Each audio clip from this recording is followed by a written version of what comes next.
wallahul qawi. Pertama-tama puji dan syukur, mari sama-sama kita panjatkan kehadirat Allah Subhanahu wa Ta'ala dengan ucapan Alhamdulillahi Rabbil Alamin, yang mana oleh Allah telah melimpahkan rahmat dan hidayahnya kepada kita semua sehingga kita bisa berkumpul di tempat yang berbahagia ini.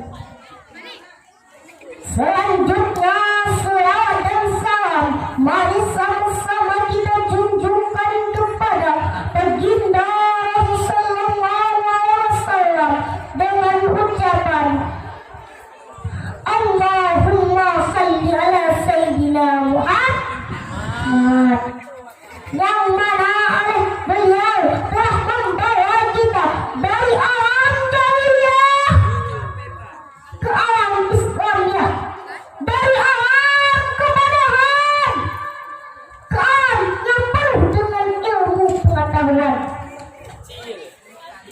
Dan tidak lupa pula kita hantarkan selawat dan salam kepada keluarga dan sahabat beliau yang setia menemani beliau dalam keadaan suka maupun duka, dan menegakkan kalimat La ilaha illallah Muhammad Rasulullah. Perhormatan saya kepada Bapak Kesidang Pengarudin atau yang mewakilinya. Perhormatan saya kepada Kepala Sekolah SMP Negeri 3 Palembang. Perhormatan saya kepada Bapak Guru dan Ibu-ibu guru. Perhormatan saya kepada Bapak Camat atau yang mewakilinya. Perhormatan saya kepada Bapak Kapolsek atau yang mewakilinya. Perhormatan saya kepada Bapak Jenderal atau yang mewakilinya. Perhormatan saya kepada seluruh tamu undangan yang dirahmati oleh Allah Subhanahu wa Ta'ala.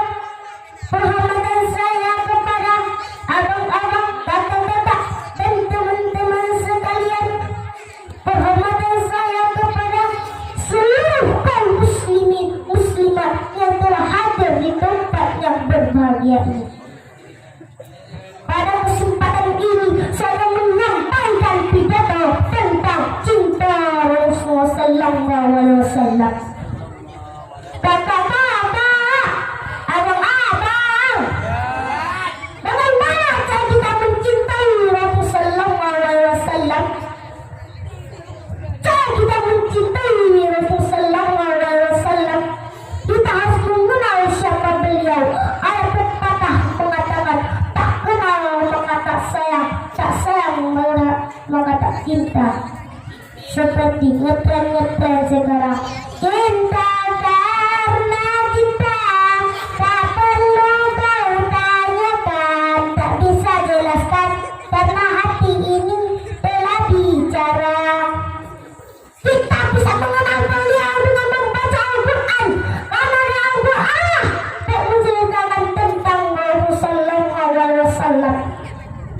Rasulullah Sallallahu Alaihi Wasallam adalah sosok pribadi yang santun dan peduli. Kalau kata anak zaman now, Rasulullah Sallallahu Alaihi Wasallam adalah pribadi yang care and concern terhadap permasalahan umatnya.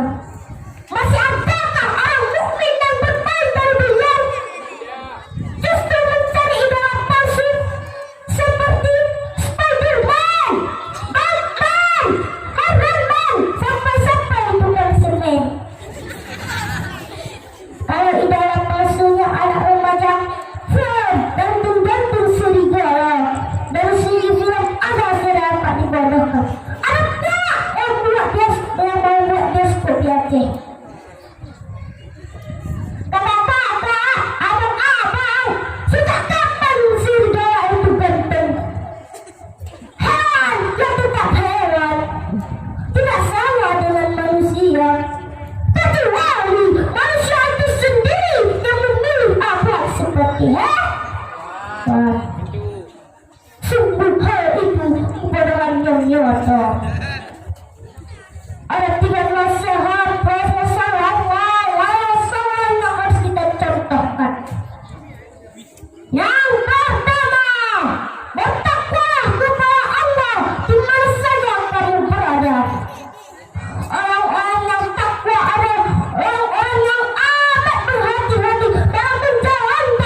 seseorang hamba yang sungguh-sungguh dalam ketaatannya. A'udzu billahi minasyaitonir rajim. Bismillahirrahmanirrahim. Ya ayyuhalladzina amanu taqullaha haqqa tuqatih wa la tamutunna illa wa antum muslimun. Hai orang-orang yang beriman, bertakwalah kepada Allah sebenar-benar takwa kepadanya, dan janganlah sekali-kali kamu mati melainkan dalam keadaan beragama Islam. Hadirin kaum muslimin rahimakumullah, banyak sekali keutamaan yang besar untuk orang-orang yang takwa. Orang-orang yang takwa akan diberi jalan keluar dari berbagai macam kesulitan, dan orang-orang yang takwa akan diberi rezeki dari arah yang tidak disangka-sangka, dan orang-orang yang takwa akan dihapus segala dosanya dan diampuni segala kesalahannya. Dan orang-orang yang takwa juga akan dipersiapkan surga Allah Subhanahu wa Ta'ala. Kenapa Allah mempersiapkan surga untuk orang-orang yang takwa? Karena Allah sangat mencintai orang-orang yang takwa. Hadirin kaum muslimin rahimakumullah, nasihat Rasul sallallahu alaihi wasallam yang kedua adalah berbuatlah kebaikan, karena kebaikan bisa menghapus segala kesalahan. Hadirin kaum muslimin rahimakumullah, Allah menciptakan manusia sebagai makhluk yang sosial, saling bekerjasama dalam mencapai kehidupan yang harmonis. Tidak ada seorang pun yang hidup seorang diri tanpa berhubungan dengan orang lain. Maka kita harus berbuat baik sama umat manusia. Berbuat baik kepada kedua orang tua, menyambung silaturahmi, bersedekah, membantu orang membutuhkan, berbuat adil, berdagang dengan jujur, menjenguk orang sakit, dan sebagainya. Hadirin kaum muslimin rahimakumullah, satu hal yang perlu kita ingatkan,